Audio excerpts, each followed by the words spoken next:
नमस्कार दोस्तों, आइए जानते हैं नवरात्रि व्रत की कथा।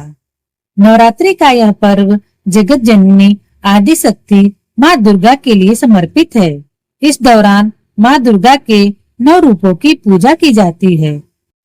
यदि कोई पापी भी नवरात्रि का व्रत करता है, वह निश्चय ही समस्त पापों से मुक्ति पा लेता है।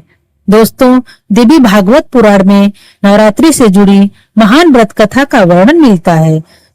जो भी इस कथा को केवल एक बार ध्यान पूर्वक सुनता है, उसके समस्त पाप नष्ट हो जाते हैं। माता रानी की कृपा से उसे धन धान्य पुत्र सुख समृद्धि की प्राप्ति होती है। इसीलिए प्रत्येक बुद्धिमान मनुष्य को नवरात्रि के व्रत की इस कथा को ध्यान पूर्वक सुनना चाहिए। जो इस कथा को सुनता है और सुनाता है तथा इस कथा का प्रचार करता है, उनकी कभी अधोगति नहीं होती है। आइए आपको सुनाते हैं नवरात्रि व्रत की महान कथा। एक समय की बात है, भगवान शिव कैलाश पर ध्यान मग्न होकर बैठे हुए थे। तभी देवर्षि नारद अपने हाथ में बीड़ा लेकर कैलाश पर्वत पर उपस्थित होते हैं। देवर्षि को देखकर महादेव अत्यंत प्रसन्न होते हैं और उनसे कहते हैं, पधारिए देवर्षि, आज किस प्रयोजन से कैलाश पर आपका आगमन हुआ है। देवर्षि कहते हैं, हे देवादित्य, यदि आप पूछ रहे हैं तो बताने की चेष्टा करता हूँ। हे प्रभु, मैं आपके पास नवरात्रि के व्रत का महात्म्य सुनने के उद्देश्य से आया हूँ। यह व्रत क्यों रखा जाता है? इस व्रत को करने से कौन सा फल प्राप्त होता है? इस व्रत की विधि क्या है?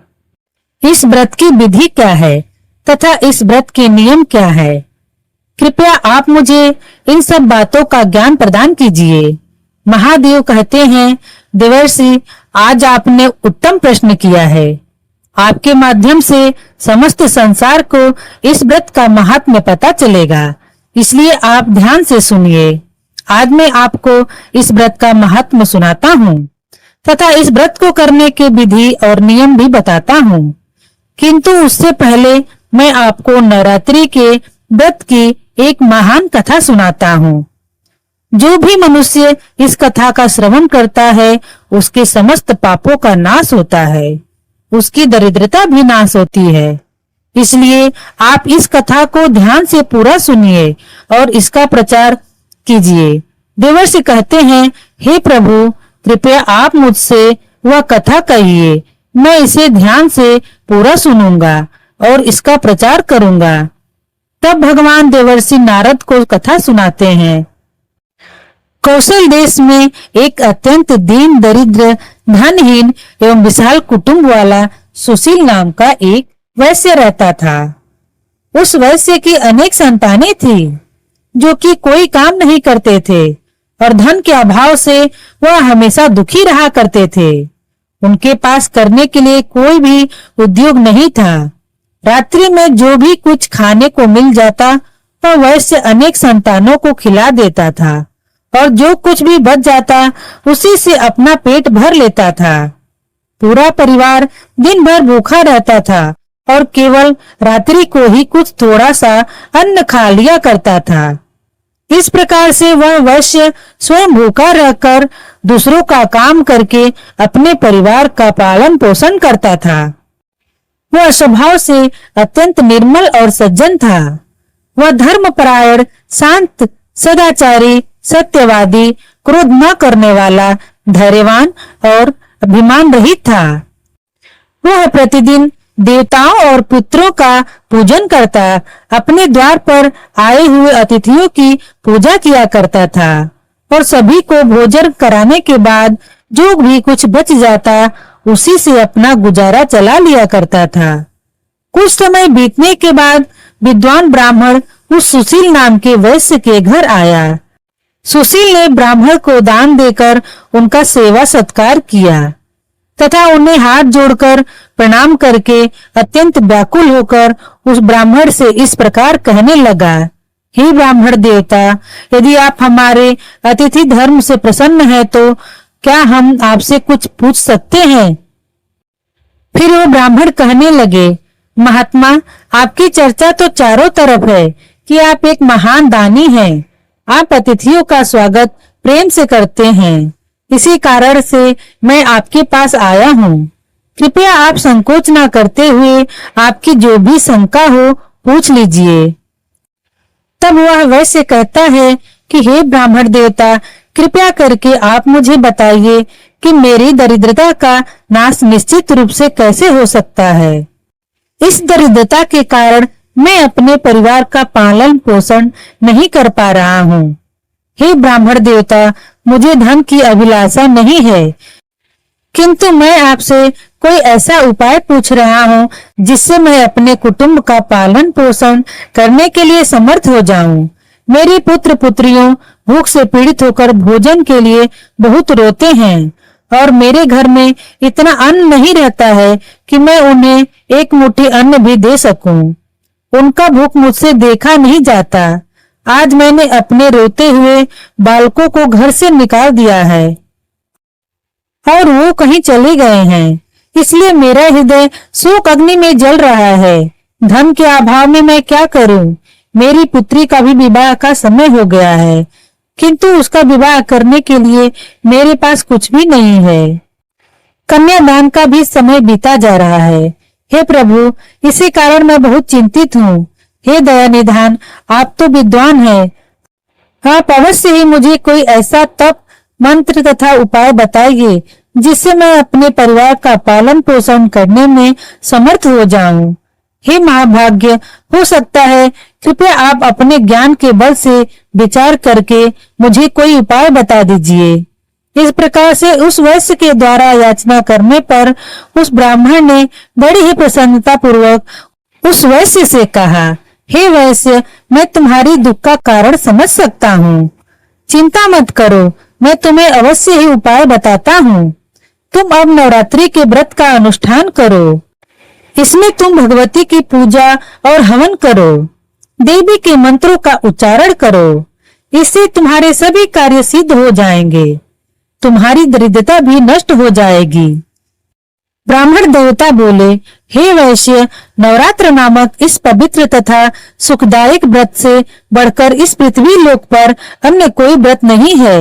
यह व्रत सदा ज्ञान और मोक्ष देने वाला है, सुख तथा संतान की वृद्धि करने वाला है एवं शत्रुओं का पूर्ण रूप से विनाश करने वाला है।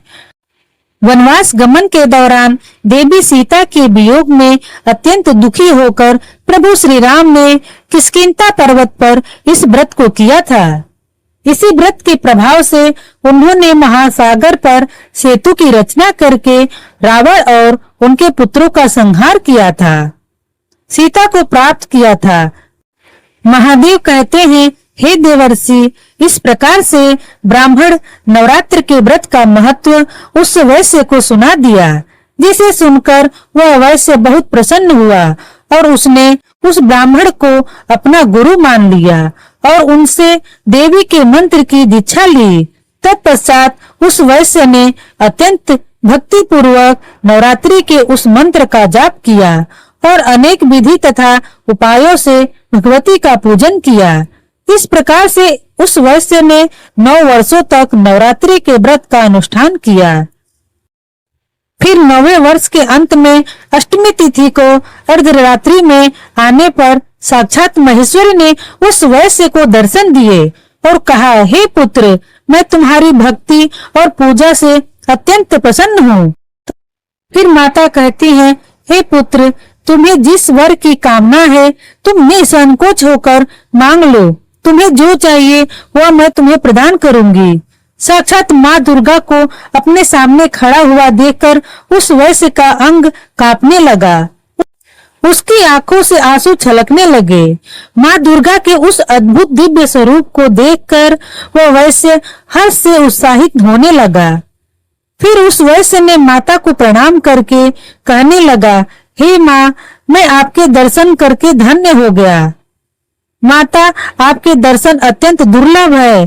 आप तो सचमुच त्रिलोक सुंदरी, सर्वशक्तिमान, समस्त संसार की जननी है।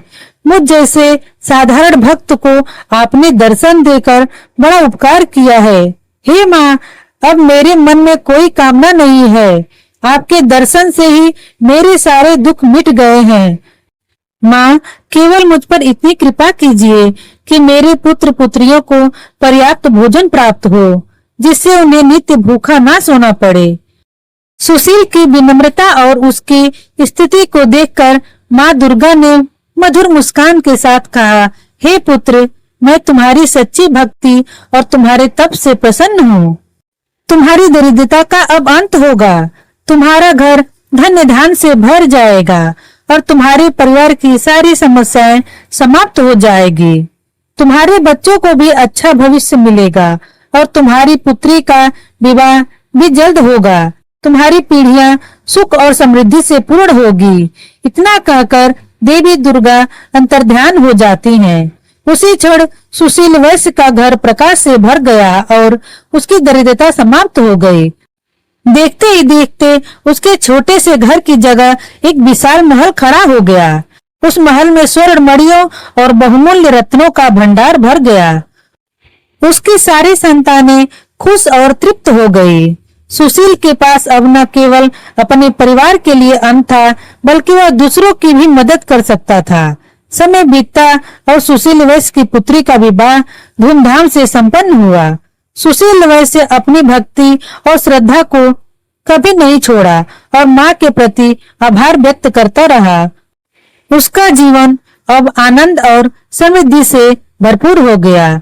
उसके परिवार ने भी माँ दुर्गा के प्रति भक्ति और समर्पण को अपनाया और वे सभी माँ के आशीर्वाद से सुखी जीवन व्यतीत करने लगे। भगवान शिव कहते हैं, हे देवर्षि, इस प्रकार से मैंने आपको नवरात्रि के व्रत की महाकथा सुनाई है। इस कथा को सुनाने मात्र से ही नवरात्रि का व्रत सफल हो जाता है।